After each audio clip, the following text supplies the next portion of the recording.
अस्सलाम वालेकुम दोस्तों rich dad poor dad Robert Kiyosaki जो लिखियल हिकु किताबु आहे जेको हिकु कहाणीअ जी आहे पर उन मां असांखे फिनेंशियल लिटरेसी या फिनेंशियल एजुकेशन यानी माली सिख्या बाबति मालूमात मिले थी। रॉबर्ट पंहिंजी ज़िंदगीअ जा ॿ पीउ जहिड़ा माण्हू बयानु करे थो। पहिरियों हिकु पुअर डैड यानी ग़रीब पीउ जेको संदसि असुल पीउ हो, जेको पढ़ियल लिखियल ऐं सुठी नौकरी कंदड़ हो पर पैसे जे मामले में घणो न ॼाणंदो हो।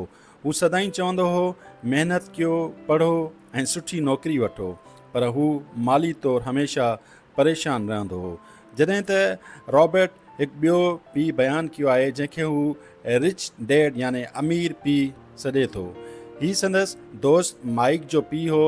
हुन वटि रस्मी तौरु तालीम घटि हुई पर हू कारोबार ऐं पैसे जी दुनिया खे सुठो सम्झंदो हो।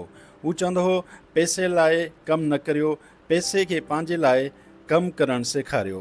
हू असासा ठाहिणु, कारोबार करणु ऐं माली आज़ादी ते ज़ोर ॾींदो हो।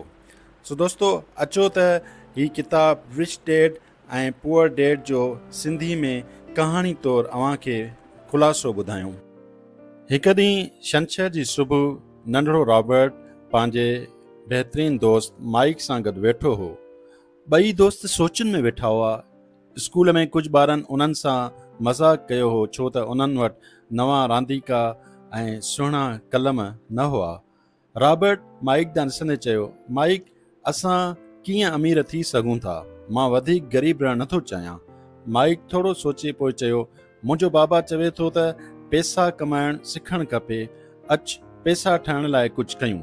पोइ ॿिन्ही दोस्तनि पुराणियूं शयूं गॾु कयूं ऐं हिकिड़ी नंढड़ी कंपनी ठाहिण जी कोशिशि कई पर उहा नाकाम वई। पोइ माइक पंहिंजे बाबा सां ॻाल्हायो। उहो शख़्स जंहिंखे रॉबर्ट रिच डैड यानी अमीर बाबा सॾींदो हो। रिच डैड यानी अमीर पीउ ॿिन्ही ॿारनि खे चयो, जेकॾहिं तव्हां सचमुच अमीर थियणु चाहियो था त पोइ तव्हांखे सिखण लाइ तयारु रहणो पवंदो। अचो मूं वटि कमु करियो। ॿिन्ही दोस्तनि ख़ुशी सां कमु करणु शुरू कयो। हिकु दुकान ते, घटि पघार ते, बल्कि लॻभॻि बग़ैर कंहिं पघार जे। हफ़्तो गुज़री वियो। रॉबर्ट खे गुस्सो अचणु लॻो। हुन सोचियो त हीअ त नाइंसाफ़ी आहे, न पघार न कुझु सिखणु। हू रिच डैड वटि वियो, शिकायतूं कयईं पर रिच डैड थधे नमूने चयो, इहो सबक़ु आहे, दुनिया में घणा माण्हू अहिड़नि हालतुनि में फाथल आहिनि। हू डप जे करे पघार ते भाड़िनि था ऐं समूरी ज़िंदगी नौकरी कंदा रहनि था। अमीर माण्हू पैसनि लाइ कमु नथा कनि। रिच डैड मुश्किंदे चयो, हू सिखंदा आहिनि त पैसो उन्हनि लाइ कमु करे। रॉबर्ट जी अखियुनि में रोशनी अची वई। उहो लम्हो हिन जी ज़िंदगी बदिलाइण लाइ काफ़ी हो। हिन सम्झी वरितो त जेकॾहिं हू माली आज़ादी चाहे थो त खेसि माली ॼाण, सब्र ऐं पैसे ते कंट्रोल रखिणो पवंदो, न त पैसो हिन ते कंट्रोल कंदो। हिकु ॾींहुं रॉबर्ट ऐं माइक अमीर पीउ जी ऑफिस में वेठा हुआ। उन्हनि खे हिन वक़्तु कुझु महीना कमु कंदे थी विया हुआ। रिच डैड उन्हनि ॿारनि सां किताबु खोले वेहंदो हो ऐं ॻाल्हियूं कंदो हो जिन खे हू क्लास खां ॿाहिरि जी तालीम सॾींदो हो। उन ॾींहुं अमीर पीउ ॿिन्ही खां हिकु सादो सुवालु पुछियो, छा अव्हां ॼाणो था त असासे ऐं ख़र्च में छा फ़र्क़ु आहे? रॉबर्ट जल्द जवाबु ॾिनो, असासो उहो आहे जेको असां वटि आहे ऐं ख़र्च उहो आहे जेको असीं ख़र्च करियूं था। रिच डैड मुर्कंदे चयो, तक़रीबन सही, पर असुलु फ़र्क़ु सम्झो। असासो उहो आहे जेको तव्हांखे पैसा ॾिए ऐं ख़र्च उहो आहे जेको तव्हां खां पैसा वठे। पोइ हुन हिकु कागज़ ते ॿिनि कालमनि में शयूं लिखियूं। असासा यानी किराए ते ॾिनल घर, कारोबार, शेयर्स ऐं बॉन्ड। ख़र्च यानी किस्त वारो घर, कार, मोबाइल, तफ़री। घणा माण्हू सम्झनि था त संदन वॾो घर असासो आहे पर असुल में उहो ख़र्च आहे, छो त उहो खेनि पैसा नथो ॾिए बल्कि वठे थो। रॉबर्ट ऐं माइक हैरान थिया। रिच डैड अॻिते चयो, जेकॾहिं अव्हां अमीर बणजणु चाहियो था त असासा ठाहिणु शुरू कयो ऐं ख़र्चनि खां पासो करियो।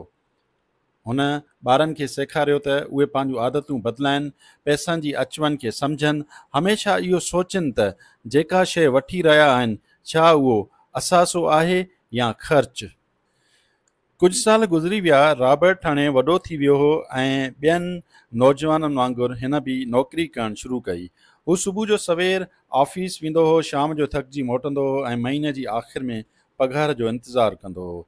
हिकु ॾींहुं हू पंहिंजे बचपन वारे दोस्त माइक सां मिलियो। माइक हुन खां पुछियो, तूं हर महीने पघार वठी ख़ुशि आहीं या तूं माली आज़ादी चाहीं थो? रॉबर्ट कुझु देरि लाइ ख़ामोश थी वियो ऐं पोइ खेसि रिच डैड जूं ॻाल्हियूं यादि आयूं। ॿई दोस्त रिच डैड वटि विया। अमीर पीउ चयो, तूं ॿियनि लाइ कमु पियो करीं, पर जेकॾहिं तूं पंहिंजे लाइ असासा ठाहींदे त पोइ उहे तो लाइ कमु कंदा। हुन वधीक चयो, नौकिरी ख़राबु न आहे, पर उहो रस्तो अमीरे ॾांहुं नथो वञे जेकॾहिं तूं पंहिंजो कारोबार नथो ठाहीं। रॉबर्ट हैरान थी पुछियो, पर मां त कारोबारी माण्हू न आहियां। रिच डैड मुरकंदे चयो, कारोबार करण लाइ वॾो सरमायो न, पर ॼाण सम्झ घुर्बल आहे। शुरूआति नंढी सीड़प सां करियो, आहिस्ते आहिस्ते असासनि जो ॼाण ठाहियो। रॉबर्ट ऐं संदसि ज़ाल नंढिड़ो अपार्टमेंट ख़रीद कयो जेको किराए ते ॾिनऊं। उन मां ईंदड़ रक़म सां ॿी मिल्कियत बि वरिताऊं। हिकु ॾींहुं आयो जो उन्हनि जे असासनि मां ईंदड़ आमदनी नौकिरी वारी पघार खां बि वधीक थी वई। त दोस्तो, रॉबर्ट खे हाणे ख़बर पई त असुलु अमीरी उन में आहे त तूं पैसा कमाइण बंदि करीं ऐं तुंहिंजा असासा तुंहिंजे लाइ कमु कनि।